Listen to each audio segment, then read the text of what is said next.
Hey friends, welcome back. Now, the great thing about Power BI and all the measures which we have created so far is the slicing and dicing. So, the flexibility. What do I mean by that? Well, after creating those measures, the measure itself is now calculated on the fly. We already talked about that. And this means we can use it in any kind of context. So let's say I'm not interested in this case the profit margins for the products. Instead, I'd like to see the profit margins maybe for each of my fiscal years.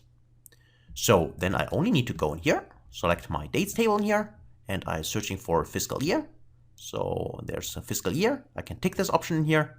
Now I have my fiscal years in here, and I can use here my profit margin, tick this option, and then I would see the profit margin here calculated for each of the fiscal years. Also, maybe go inside the format visual, and then for the values, let me just increase the size so you can see that better on your screens. Let me type in here 125, that's a little bit too big, so 14, okay. So as you can see here, and the measure itself is calculated simply by adding a different field inside my table structure. Or of course, if I want to switch this to a bar, I can go in here with the, let's say here, the bar chart. Let me go to this one here, and I can see here in this case, the percentage here for each of the fiscal years as a bar chart.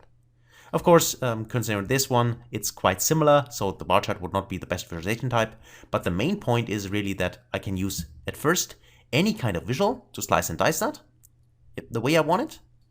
And I can also use any kind of, in this case, column, and depending on the column which I'm using in my visualization, then of course my data adjusts.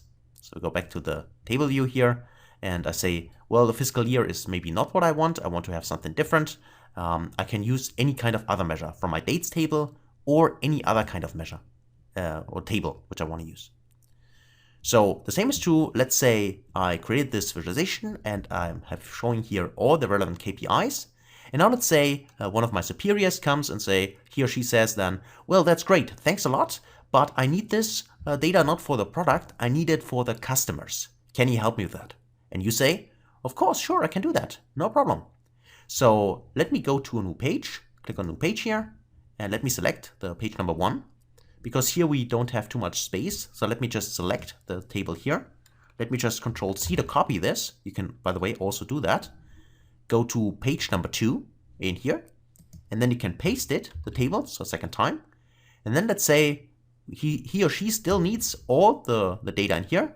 Maybe not the total sales twice, so let's actually remove this from here, but all the other data is relevant. And now he or she wants to see that not for the product name, but actually for the customer, as we said.